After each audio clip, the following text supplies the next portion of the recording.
હાલ સૌ કોઈને પ્રયાગરાજના આસ્થાના મહાકુંભમાં ડૂબકી લગાવી છે।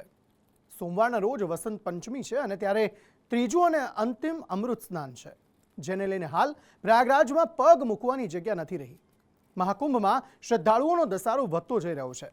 ગુજરાત સરકારે પણ અહીંથી વધારાની બસો શરૂ કરી છે।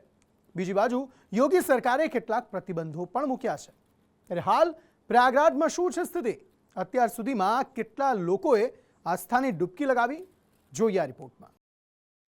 પ્રયાગરાજ કુંભમાં દિવસે ને દિવસે શ્રદ્ધાળુઓનો સાગર ઉમટી રહ્યો છે। અત્યાર સુધીમાં 34 કરોડથી વધુ લોકોએ સંગમમાં આસ્થાની ડૂબકી મારી છે અને હજુય શ્રદ્ધાળુઓનો પ્રવાહ ઓછો નથી થઈ રહ્યો। રાજ્ય સરકારે પણ પ્રયાગરાજ માટે વધુ કેટલીક બસો દોડાવવાનો નિર્ણય કર્યો છે। 4 ફેબ્રુઆરીથી વધુ 5 રૂટ શરૂ કરવામાં આવ્યા છે। 5 બસ પ્રયાગરાજ માટે દોડાવાશે, જેમાં અમદાવાદથી વધુ 1 રૂટ, સુરતમાં 2 રૂટ તેમજ વડોદરા અને રાજકોટથી એક રૂટ શરૂ કરવામાં આવી છે। પવિત્ર મહાકુંભમાં આસ્થાની ડૂબકી મારી શકે તે માટેની વ્યવસ્થા મુખ્યમંત્રી શ્રી ભૂપેન્દ્રભાઈ પટેલના માર્ગદર્શનમાં કરવામાં આવી હતી, પરંતુ પહેલી 30 મિનિટમાં જ આ બધી બસો ફૂલ થઈ ગઈ। એક બસ ચલાવવા માટે આપણે ટોટલ 5 બસ જોઈએ, એટલે કે પહેલા એક રૂટ ચાલુ કરેલો તો ટોટલ 6 બસ મૂકવામાં આવેલી હતી મહાકુંભ માટે। આજે બીજી 5 રૂટ ચાલુ કરવાનું નક્કી થયું છે કે 6 રૂટ માટે 36 બસ, 6 રૂટ માટે 30 બસ અને બીજી 4 બસ રસ્તામાં એક્સ્ટ્રા મૂકવાનો નિર્ણય લેવામાં આવ્યો છે। સરકારના આ નિર્ણયથી સુરતવાસીઓ અને રાજકોટવાસી રાજી થઈ ગયા છે। સુરત જે બસ ઉપડી રહી છે પ્રયાગરાજ તરફ, અને જે આપણા માનનીય શ્રી હર્ષભાઈ સંઘવી ગૃહમંત્રીએ જે ઇનિશિયેટિવ લીધું છે કે જેનાથી લોકોને ઘણી સારી સુવિધા ઉપલબ્ધ થશે। જો ટ્રેનમાં લોકોને જગ્યા નથી મળતી, ફ્લાઇટના ટિકિટના રેટ્સ બહુ હાઈ છે, અને આ રીતના જો સરસ કાર્ય કર્યું છે અમારા સરકારશ્રીએ, ગૃહમંત્રી આપણા હર્ષભાઈ સંઘવીએ, એ ખૂબ જ સરાહનીય છે। પ્રયાગરાજ તરફ બધા જઈ રહ્યા છે તો ટ્રેનમાં બહુ ભીડ છે, બહુ તકલીફ થતી હોય છે, તો બસ ઉપડી રહી છે, બહુ સારો સ્ટેપ છે, જેથી કરીને બધા નાગરિકો બસનો ઉપયોગ કરીને બી પ્રયાગરાજ જઈ શકે। અને 144 વર્ષ પછી આ માહોલ આવી રહ્યો છે, તો એની માટે આ બહુ ઉત્તમ લાભ છે, જેથી કરીને બધાએ જવું જોઈએ। સરસ નિર્ણય છે સરકારનો।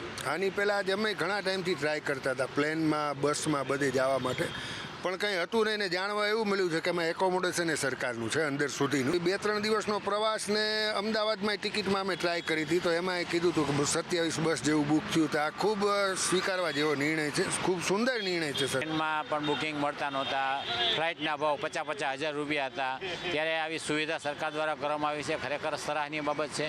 પરંતુ એક જ બસ ભાડવાને બદલે થોડીક વધુ બસો ભાડવામાં આવે, કેમ કે ત્યાં જવાનો પ્રવાહ વધુ છે, ઘણા બધા લોકો હજી જવા ઈચ્છે છે, પરંતુ વાહન ન મળવાને કારણે, વાહન વ્યવહાર ન હોવાને કારણે જઈ શકતા નથી। તો આ સુવિધા કરી બહુ સારી છે અને હજી બસની સંખ્યા વધારવામાં આવે। રાજકોટથી ચાલુ કરી છે તો રાજકોટની આજુબાજુના જિલ્લાના લોકોને લાભ મળશે, અને સરકારનું આ સરાહનીય પગલું છે।